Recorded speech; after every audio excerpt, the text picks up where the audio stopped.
અને હવે વધુ એક ભ્રષ્ટાચારની વાત કરવી છે જે આજે ખુલ્લો પડ્યો છે. ગરીબો માટે ઘરનું ઘર એક સપનું હોય, પણ અધિકારીઓ માટે એ લૂંટનું સાધન બની ગયું.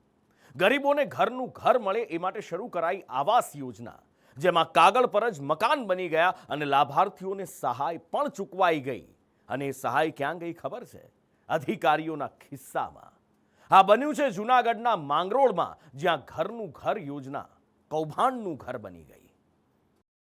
દરેક ગરીબને માથે છત હશે, બસ આ જ વાયદા સાથે સરકારી આવાસ યોજના શરૂ કરાય. પરંતુ થયું શું? તે ગરીબોના ઘરની જગ્યાએ કૌભાંડોનું ઘર બની ગઈ છે. ઘરનું ઘર એ દરેક વ્યક્તિનું સપનું હોય છે, પણ ગરીબો માટે બનાવવામાં આવેલી યોજના કોઈકનું ઘર ભરવાનું સાધન થઈ ગઈ છે.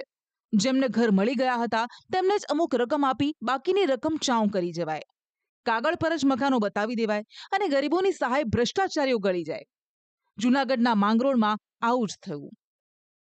વર્ષ 2024-25માં પ્રધાનમંત્રી આવાસ યોજના અંતર્ગત બીપીએલ કાર્ડ અંતર્ગત લાભાર્થીઓને ₹1,70,000ની સહાય અપાય છે.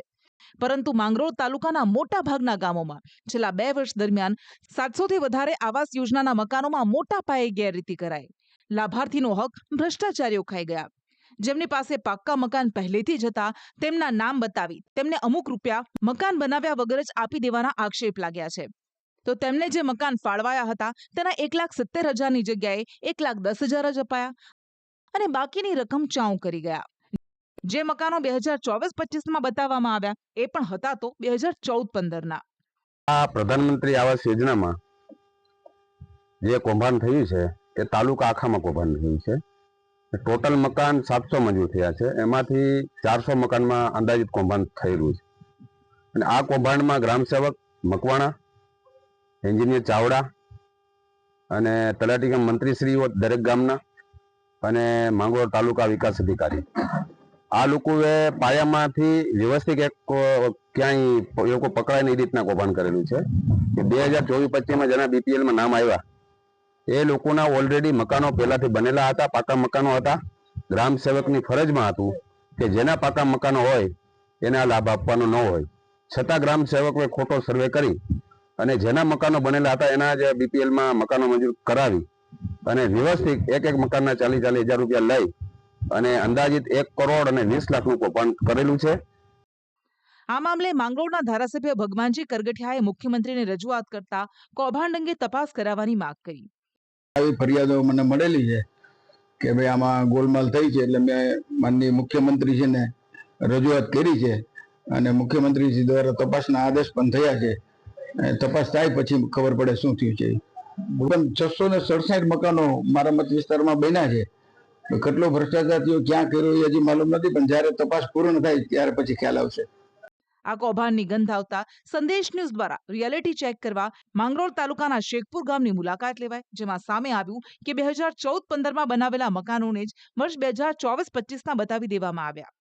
લાભાર્થીઓને જૂના મકાનના 1,10,000 ચૂકવી બાકીના બધા મળી 1 કરોડથી વધુ રૂપિયા પોતાના ખિસ્સામાં સેરવી દેવાયા. અધિકારીઓ આવ્યા અને લોકોને જૂના મકાન પાસે ઊભા રાખીને ફોટો લઈ લીધા અને તેને નવા મકાન બતાવી દીધા. આ કૌભાંડમાં ગ્રામ સેવક, તલાટી મંત્રી, તાલુકા વિકાસ અધિકારી અને કોન્ટ્રાક્ટર સામેલ હોવાના આક્ષેપ થયા છે.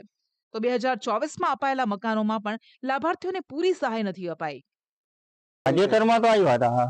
કોણ આવ્યું હતું, શેના માટે આવ્યું? ઈ આપ તમને કહું તો ફોટા પાડવાના આવ્યા હતા કે તમે અહીંયા ઉભા રહી જાવ ને ફોટા પાડી લઈએ ને એવી રીતના ગ્રામ સેવક આવ્યા હતા. ગ્રામસેવક તમે એને કીધું હતું કે 2014-15 મકાન છે, તમે અત્યારે કેમ ચેક કરો 10 વર્ષ પછી? હા, એવો તો મેં તો સવાલ કઈ કર્યો નથી સાહેબ, પણ તો તમને શું કીધું? એને અહીંયા ઉભા રહી જાવ અને તમારા ફોટા પાડવાના છે, તમને જે સહાય મળી છે ને એના ફોટા પાડવાના છે. તમને તો પૂરતી સહાય મળી નથી હજી? ના, હજી પૂરતી સહાય નથી મળી. મેં મકાન બનાવ્યું છે સાહેબ, એમ સમજી ગયો ને કે 2014માં એનો પાયો નાખ્યો હતો, બરોબર. 2014માં સ્લેબ વગેરે ભરી લીધો હતો. પછી તમને કહું છે ને બીજો કામ બાકી રહી ગયો હતો. એ 17-18માં બધું સંપૂર્ણ થઈ ગયું.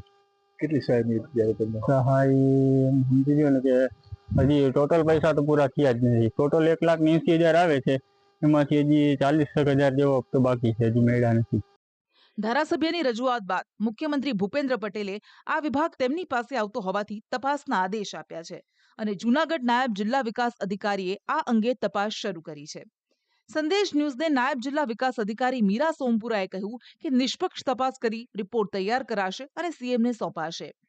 માન્ય ધારાસભ્યશ્રી દ્વારા જે ફરિયાદ થયેલી છે પીએમએવાય ગ્રામીણ આવાસમાં એ બાબતે હાલમાં તપાસ ચાલુ છે, તપાસની કાર્યવાહી ચાલુ છે અને ટૂંક સમયમાં એની એકદમ નિષ્પક્ષ તપાસ કરીને એનો રિપોર્ટ સબમિટ કરી દેવામાં આવશે. એક ગરીબ ઘરનું સપનું જુએ છે, પણ બદલામાં તેને મળે છે ભ્રષ્ટાચારનો તમાચો. ત્યારે સવાલ એ થાય કે શું એ ગરીબને છત આપવી એટલી મુશ્કેલ થઈ ગઈ છે કે પછી લૂંટની છત્રીમાં હક દબાતા જ રહેશે? કેતન ઓઝા સાથે બ્યુરો રિપોર્ટ, સંદેશ ન્યૂઝ, જૂનાગઢ. અને હવે વાત એ જનસેવકોની જેમને ભય લાગે છે. આમ તો પોતાને જો જનસેવક કોઈ કહેતું હોય તો એણે જનતાની વચ્ચે રહેવું જોઈએ, અધિકારીઓ હોય તો જનતાની વચ્ચે રહેવું જોઈએ. પણ આ જનસેવકો ચૂંટણી સિવાય જનતા વચ્ચે દેખાતા નથી, અધિકારીઓ તો ક્યાંય ફરકતા જ નથી. ઉપરથી જો જનતા એમની પાસે આવે તો દાદાગીરી કરવા માટે બાઉન્સરના મજબૂત કવચમાં વચ્ચે ગોઠવાઈ જાય છે. અને આ કવચ પાછળનો ખર્ચ કેટલો છે ખબર છે? આંકડો સાંભળશો તો આંખો પોળી થઈ જશે. બાઉન્સર, આ શબ્દ સાંભળતા જ તમારી સામે આવશે કઠોર, મજબૂત બાંધા ધરાવતા ચહેરાઓ. સામાન્ય રીતે નેતાઓ, અભિનેતાઓ પોતાની સુરક્ષા માટે બાઉન્સર રાખતા હોય છે, પણ મ્યુનિસિપલ કોર્પોરેશનની એક કચેરી જ્યાં સામાન્ય લોકો પોતાના પ્રશ્નોને લઈને પહોંચતા હોય એ આશા સાથે કે તેમની હાલાકીઓનો ઉકેલ આવશે, ત્યાં પણ જો બાઉન્સર ગોઠવી દેવાય અને એ બાઉન્સર જ નક્કી કરે કે તમારો અવાજ જવાબદાર અધિકારીઓ સુધી પહોંચશે કે નહીં, તો એક તરફ અમદાવાદના લોકો પાણી, રસ્તા, ખાડા, લાઇટ, ગટર જેવી અત્યંત પાયાની સુવિધાઓ માટે હેરાન થતા રહે છે અને બીજી બાજુ અમદાવાદ મ્યુનિસિપલ કોર્પોરેશનના અધિકારીઓ એસી રૂમમાં બેસે છે અને સુરક્ષા માટે રાખે છે બાઉન્સર્સ. લોકો પણ આક્રોશ ઠાલવી રહ્યા છે કે બાઉન્સરની પીઠ પાછળ અધિકારીઓ સંતાઈ રહ્યા છે. બાઉન્સરો છે ને લોકોનો અવાજની જગ્યાએ અવાજ દબાવવાનું કામ કરી રહ્યા છે. બાઉન્સરો એક પ્રમાણેની દાદાગીરી કરી રહ્યા છે. કાલે મેં દક્ષિણ ઝોનમાં ગયેલા, ત્યાં મીડિયા સાથે પણ ગેરવર્તન કરેલું અને આ લોકતંત્રની હત્યા થઈ રહી છે કે જ્યારે કોઈ વ્યક્તિ પોતાની રજૂઆત કરવા આવે એ અધિકારીને મને ખબર નથી કેમ લોકોનો ડર લાગે છે. અને બાઉન્સરોનું જે ગેરવર્તન હોય છે ને, આપ જોઈને એવું લાગે ખરેખર ખૂબ જ ગેરવર્તન હોય છે. અને જ્યારે લોકો ડરી રહ્યા છે બાઉન્સરોનો જોઈને, એટલે અધિકારીઓ ક્યાંક ને ક્યાંક ચોરી કરી રહ્યા છે. અને બીજું કે આ લોકશાહીની હત્યા કે કોઈનો અવાજ સાંભળવામાં ના આવે. બાઉન્સરોની કોઈ જરૂરત જ નથી. અત્યાર સુધી કોર્પોરેશન સિક્યુરિટી રાખતી હતી, જરૂર પડે તો ફાયર સ્ટાફ આવતો હતો.